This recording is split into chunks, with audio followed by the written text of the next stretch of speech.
Welcome to another episode of Hark the Lark. I have a book called Washington Goes to War, which is all about the transformation of the city of Washington, D.C. during World War II by David Brinkley, which is a fantastic book and I highly recommend it. However, today's video is just on one little tiny piece of that, which is the building of the Pentagon. So the Pentagon it houses the Department of Defense for the United States.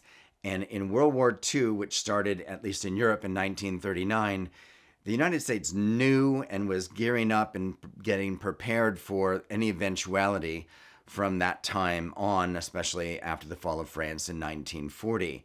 But the actual beginning construction on the Pentagon began before Pearl Harbor. It started on September 11th of 1941, exactly 60 years before the attack on our country, as we call it, the 9/11 attacks of 2001. It was estimated that this building would cost about $35 million to build, but by the time we were finished, it had cost $87 million, and it was, when it was finished, considered one of the largest buildings in the world.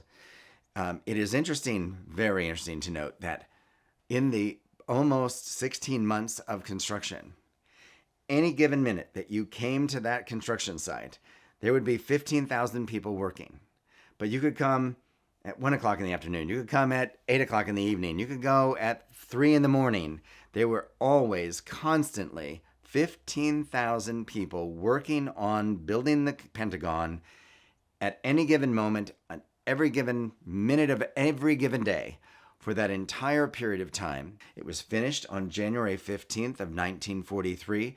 When it was completed, it was considered one of the largest buildings in the world, with 5 stories up, 2 stories below, and unbelievably 18 miles of corridors. Well, that was fun things to learn in this book about Washington, which I again highly recommend. And I hope you've enjoyed this episode. Thank you very much.